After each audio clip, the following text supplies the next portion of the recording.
A 22-year-old told his girlfriend he was going to his parents' home for pizza, but instead he massacred his entire family, killing both of his parents and his sister. Now, months after the vicious attack, the man who confessed to the shocking crime learns his fate.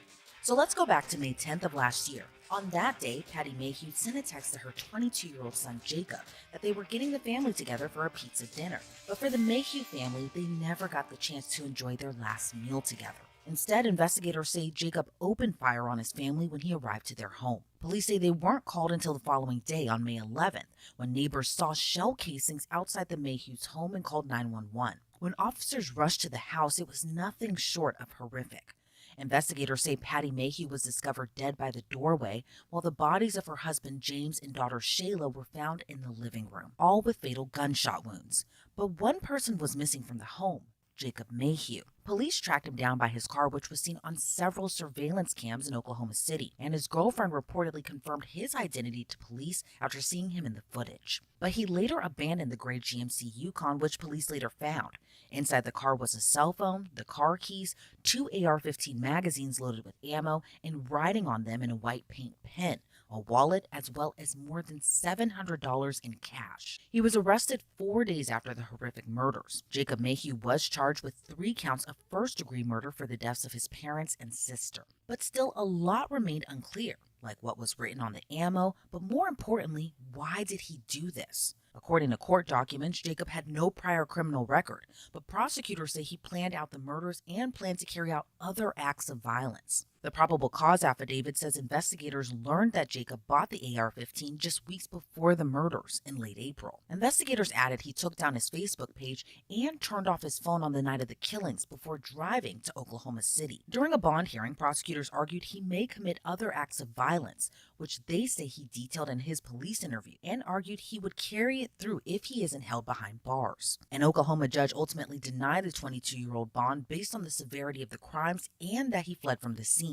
Prosecutors said they plan to seek the death penalty in the case. But months after the shocking crime, another twist. Jacob ended up pleading guilty to the triple murders, avoiding the death penalty altogether. In December, he pleaded guilty to all 3 counts of first-degree murder, and in turn received 3 consecutive life sentences for his parents' and sister's murder. And he won't have any chance of going to a parole board decades later. His guilty plea also meant he'll never be eligible for parole. It's really just truly a horrific case overall. So I want to bring on now criminal defense attorney Kesia Early to get her take on this. Kesia, welcome and happy new year to you. First I want to get your reaction on the sentence. 22-year-old Jacob Mayhew narrowly avoided the death penalty. He pleaded guilty to murdering his parents and sister and received 3 life sentences with no chance of parole. What are your thoughts on that sentence? I think it was best for the family, and here's why. Typically, prosecutors do not even relay a sentence, especially if they have overwhelming evidence against the defendant, unless they speak to the victims in this case. And here they had 100% agreement that taking this plea was the best possible resolution, because you have to think about it. He was facing the death penalty. And with all of the circumstantial evidence that was stacking up against Jacob, he had no other choice but to accept 3 consecutive life sentences. And typically, when you're taking a case from the initial phases all the way to execution, you're looking at 20, 30 plus years. So I believe that the family wanted closure, and this was the best possible closure in this circumstance. Yeah, and just going back to the overall crime itself, just can't say enough just how shocking it is murdering your own family, leaving your mom to die in the doorway, your father and sister in the living room dead, and then fleeing from the scene. Have you ever seen a case like this before? I mean, evil is always present, and you just, when you thought you've seen enough, you see something that tops it. And thankfully, there were vigilant neighbors in this case that not only saw the shell casings, but were concerned. And they called 911 the following day and discovered mom, dad, and sister dead by the hands of their brother. Eventually, an arrest warrant was issued, and he was apprehended. But this was absolutely horrible because family members, people, friends of the victims, all describe them as nice, loving, giving, caring. And these are the type of victims that you wonder why? Why did this happen? And, will we ever have a reason or motive as to what allowed him to do such a heinous crime? Authorities say too that there was just this level of planning that kind of went into it. First buying that rifle, then writing a message on the ammo, then going on the run for a few days after. What do you make of just this level of planning that all went into it, all to just murder your own family? Yeah, it makes you think because mom texted Jacob earlier that evening and told him, dinner's ready, we have pizza. And then he tells his girlfriend, I'm going over to my parents' house. But then you think about when he was apprehended with over $750 of ammunition, what was he planning on doing with the money, with the ammunition? Was he going to kill others and why?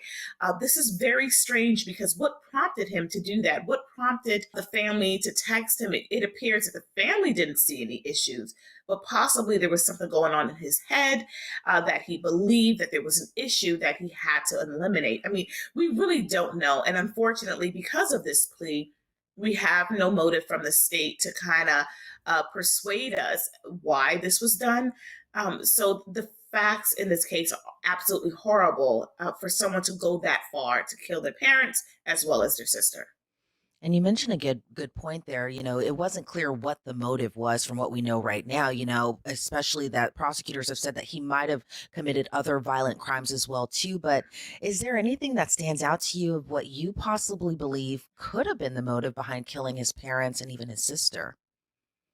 When I think about these cases, whether it's a homicide or serial murder, and we really don't have a clear motive, it just goes back to the common denominator, which is evil is always going to be evil. And sometimes there needs to be no explanation for evil, it's just there. So we don't know if he was battling demonic spirits, evil thoughts, animosity towards his family, self hatred against his family.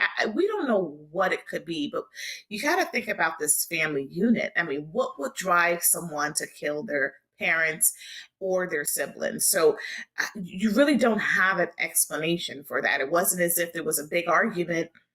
The pizza wasn't eaten, so it appeared that this was ambush style as soon as he arrived there. Just like you said, this appears to be a planned attack, but we really don't know why. And also, what should be noted in the plea agreement, he cannot have any media contact, can't profit off of writing a book, he cannot appeal his case.